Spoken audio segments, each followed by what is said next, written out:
All right, I'm with Elliot Next, music producer in Los Angeles. It was also a key figure in Radio Titans.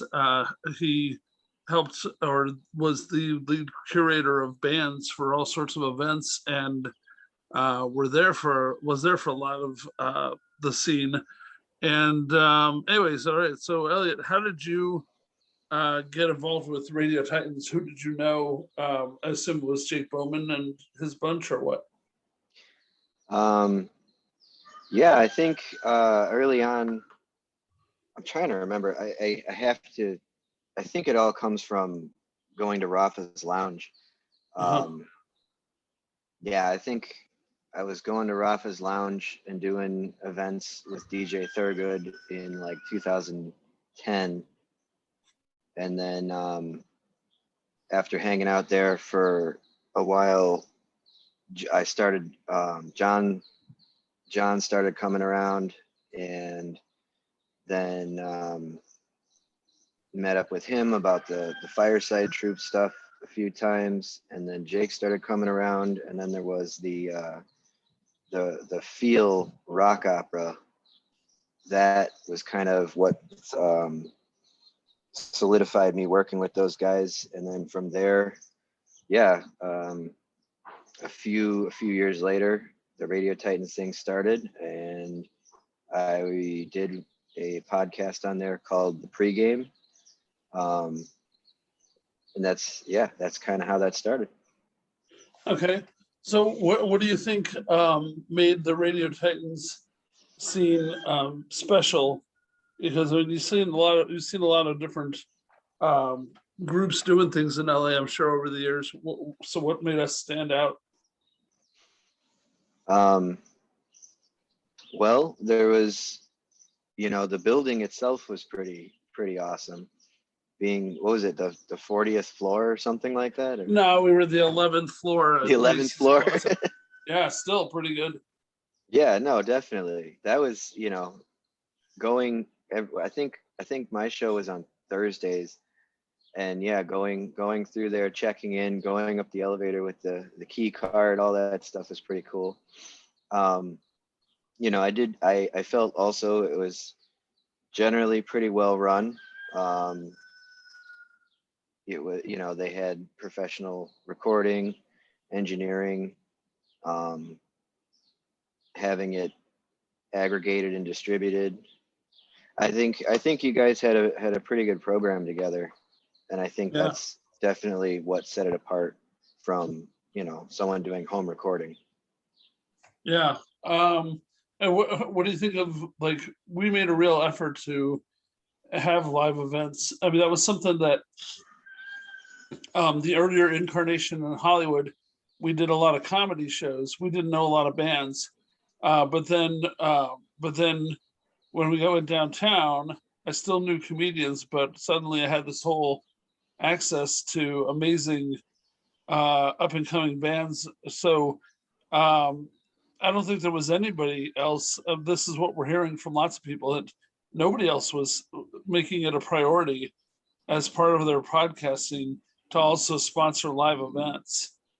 And so that was really ambitious and very unusual. Any thoughts on that? Yeah, and I mean, I think there were several different shows that all prioritized, new music coming out of LA, Yeah, which definitely is good. And I don't know, just a random tidbit. I don't know if you even know this, but my show was actually inadvertently sponsored by PBR. Um, did you know that? no, how so? Yeah. Well, Pabst Blue Ribbon was sponsoring all my events at the time. They sponsored me for I think 4 years, and Wow. so this kind of got rolled into that package. So yeah, it was the pregame brought to you by Radio Titans and Pabst Blue Ribbon. That's great. Yeah, little Um, random sidetrack there, but yeah. no, that's cool. So then, what would you say was, do you have any memories of the pool party? Because that was our biggest throwdown. I'd say it was the first pool party where we had the 7 bands and 10 comics in 8 hours. I thought it was a pretty cool party. Yeah. Yeah, I remember. Yeah, I remember it was pretty good. I do remember what you had said before about the PA being on the far side of the pool and the problems that caused. But all in all, I mean, I think it went over real well. Okay. Um, then I don't know what other angles to hit you up about. I mean, do you have any other favorite memories of seeing music come together with the podcasting, whether it be in the studio or whether other events? I mean, um, and how did you pick the bands? That's pretty important, I guess, because you were curating a lot of this stuff. Um, I mean, I pretty much did everything through local networks. Everything was sort of a chain reaction. You know, you work with one band, one member's in another band. They say, "Oh, can you bring this band on?" They know this other band. They just did a show with so and so. Can you bring this band on? And you know, at the time, I was doing towards the end there. I was doing 4 nights a week. I had like 4 different residencies downtown. So I was cycling through, I mean, many bands. That's, you know, 4 nights a week, 5 bands. That's 20 bands a week, all different. Um, and yeah, it was just pretty much a series of referrals. But Yeah. at the end of it, you know, I have lists of hundreds of acts from working with them back then. Okay.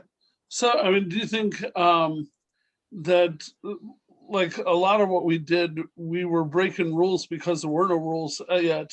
You know, in podcasting, we were pretty new to the scene in the Hollywood years and pre-Hollywood.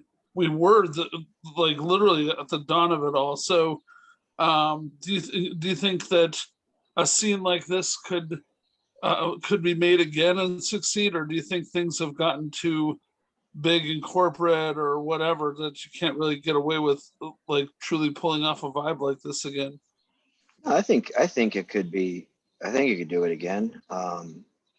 Especially, you know, it's the content and having a constant stream of new content to expose an audience to, and then it's, you know, the professionalism in distribution and aggregation. If you aggregate it properly, this, you know, people in Oklahoma are interested in what's going on in LA.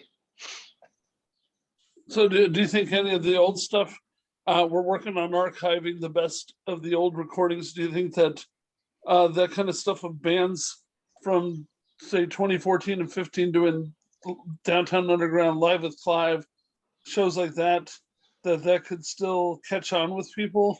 Because we never mastered a huge audience. We were always better creatively than we were at the business side, but now we're trying to really get a second shot at that. Do you think that it could still hold relevance to listeners? Absolutely. And I think, you know, I think the hurdle you're describing is how, you know, it really has to do with music industry and how music content is distributed now and getting into those channels. But, you know, there's a niche for everyone. So absolutely, someone is interested in hearing more about whatever the artist is, whether it's something entirely strange and experimental, or, you know, sort of more traditional and on trend. Someone wants to hear it. Gotcha. Is there any other aspect that you want to bring up? Because I've got some good quotes from you in here already. Just saying, if there's anything else you think needs to be addressed, feel free. Um, I mean, you know, it was like 2 years and a lot of experiences. Hard to Difficult to distill that down to Yeah. a soundbite. You know, I mean, in general, I think everyone involved kind of had the right motivations. I think it was a great idea. I think, you know, with the right sort of management, distribution, all these things, it could totally exist again and do well. And yeah, I mean, you know, there was a lot of wild stuff when you get that many people together and you have that many subcultures all interacting. There's all kinds of different social things that happen, you know, with different people having grievances with each other. But all in all, you know, it was pretty good.